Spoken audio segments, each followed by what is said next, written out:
Be'ez Hashem Yisboch, we begin Perek Shlishi, we begin the third chapter in the Rambam's Hilchos Shvuos and the laws of oaths in the Sefer Haflah, which in this chapter, Rambam talks about certain exemptions to the obligations and liabilities of oath, specifically that of einis, through compulsion, havoi, exaggeration, shkaga, if it was through an error. So Rambam opens Balacha Alf regarding an oath, be'einis.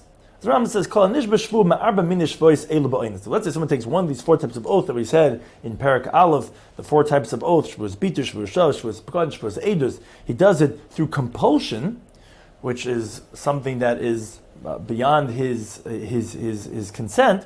Here's a patim klum. So then he's going to be exempt from all the liabilities. Now, whether someone initially, when he took the vow, was be'einis, for example, let's say he forgot that he actually that he has the guy's money, and he denied and he swears, and then he realized afterwards where it's totally beyond his consent, with his awareness.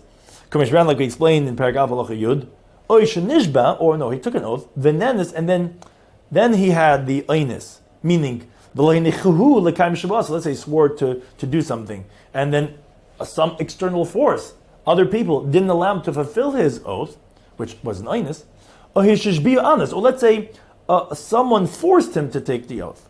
All these cases are going to be exempt from liability of an oath. Therefore, that since if someone forces him to take an oath, that if nishboin lecharamin, let's say he takes an oath for robbers, or for murderers, or for tax collectors, these are all going to be considered that it was forced upon him, and he's going to be exempt.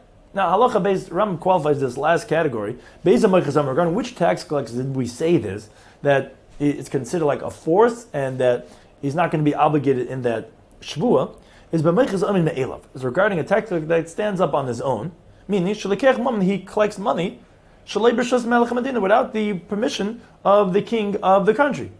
Or even he had permission to collect taxes from the king. But he adds on his own on the set amount that he's supposed to collect.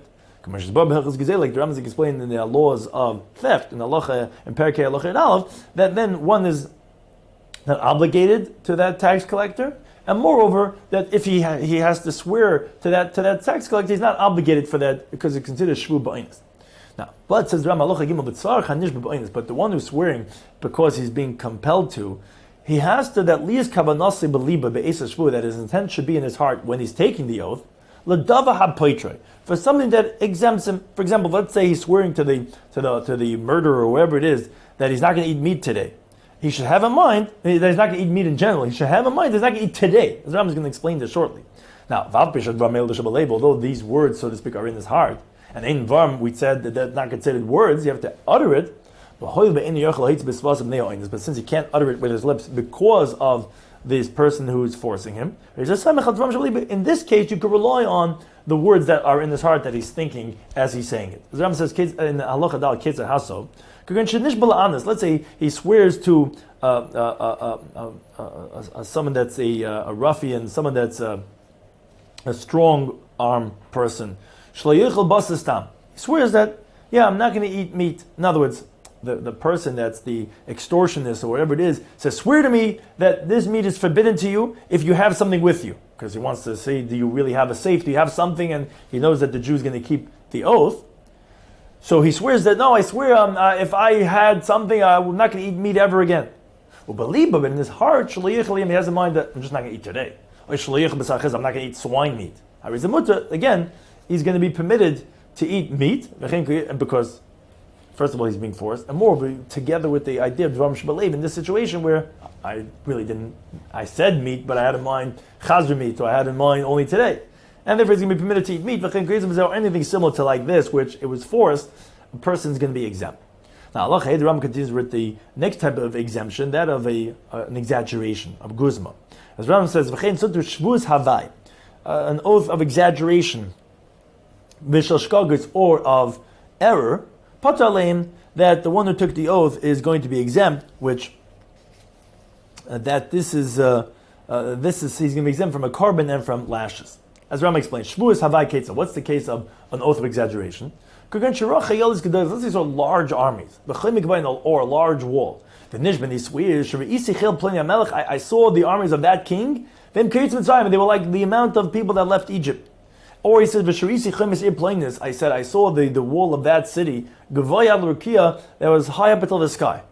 Which obviously, till the sky is not that case, but kids with Ramelo or anything like that. So says the Rambam, "Shazeli goma beliba." This person did not have a mind. Shadava koch, b'lei possible yotze. That is exactly, literally what he's saying, not more, not less. All he had in mind was to say how tall. Obviously, it was very tall. The amount of people that were. But again, that's considered Shvuos Havai, and one is not held to that oath itself. Allah above the Rambam explains regarding a Shvu Bishgaga. So Shvu Shel Shagaga is case of what's a case of an oath in error. So in Shvuos Ha'edus, let's say it's an oath of testimony. They're telling him, testimony is when he doesn't. Regarding that it's a deposit that he has. But we're talking about where the person made a mistake. He forgot that he has that person's money, and he denies and he swears, and then he finds out. He says, "Oy vey, I really did have the money." That's also considered like a category of oinus, or let's say ube'edus. Let's say regarding that of testimony. So any one of these types of oaths, in this situation can be exempt from anything, like we explained in Parak Aleph Halacha Yud and Halacha Yud Gimel, because it's considered like an oinus, and that's a shagaga that you're exempt from. Now, Shvuos Shavi, let's say it's an oath in vain. Let's say he swears he's not going to wear tefillin, but he didn't know this is where the shkag is. Didn't know tefillin is a mitzvah. Let's say it's a false oath, not a vain, but let's say let's say he swears he's not going to eat, that he didn't eat. He remembers, he did eat. He swears he's not going to eat. He forgets, and he goes and he eats. That, regarding the halachas of Nadarim, is considered like an einus. Let's say he swears that his wife will not have pleasure from him. Why? She stole his wallet, or he shakes his million, she hit his son. It turns out she didn't steal and she didn't hit. Anything similar to this is considered a shkaga, where in error he didn't really mean to say this because it seems like he was mistaken, and therefore he's going to be exempt.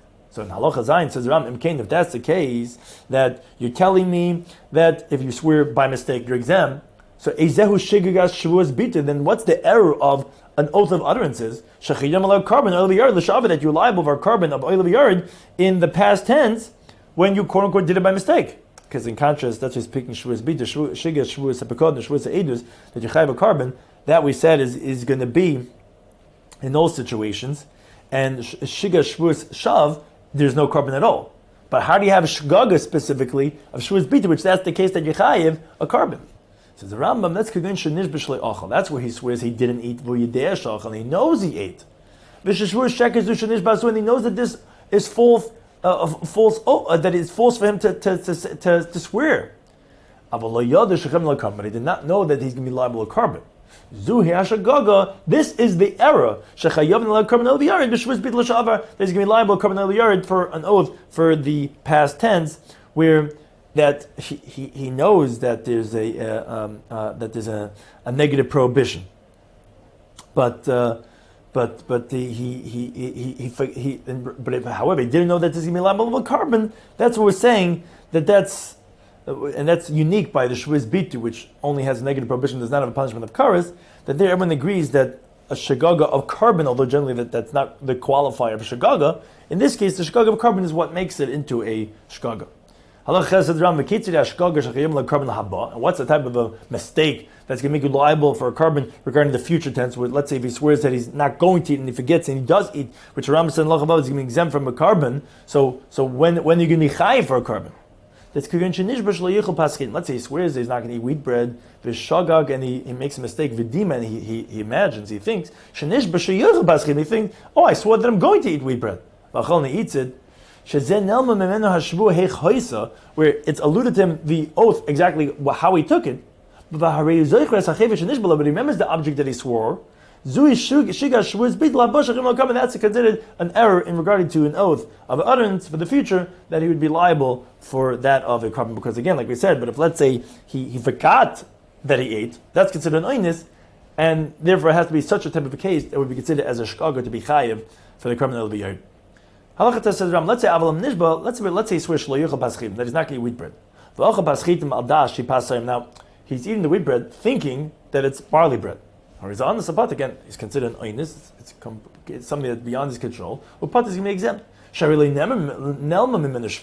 was not alluded from him the oath, It was only alluded from him the object that he had taken the oath regarding. The Torah says, it's only for the helm shvuah you're not liable for the helm chayfetz. So it's only if you alluded some mistake with the oath. But here you knew the oath, but the object was alluded. You put your hand into a basket, you thought it was barley bread, turns out it was wheat bread. So then he's going to be exempt.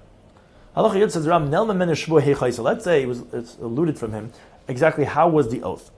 And also the object itself, as we said in the previous halacha, was also alluded from him, meaning turns out it's the wrong object. Or he's a part of the carbon in this case, again, he's going to be exempt from the carbon. As Rambam says, Ketza, what's the case? Let's say he swore he's not going to eat wheat bread.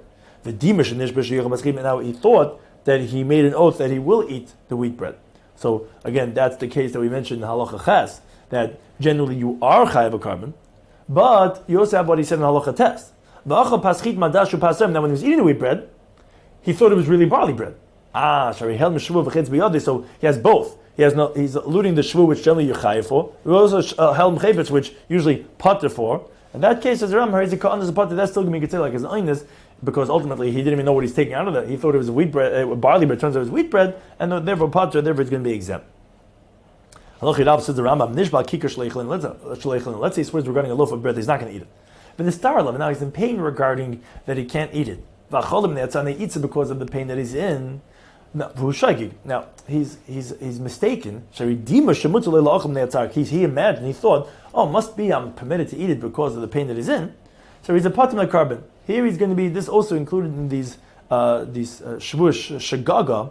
He's patim carbon, he's exempt from a carbon. Why? Because he's not retracting because of awareness. Meaning, he wouldn't stop eating this had he known that he had taken the oath on this loaf of bread, which generally that's the qualification where he alluded to him, but had he known he would have not. No, he would have.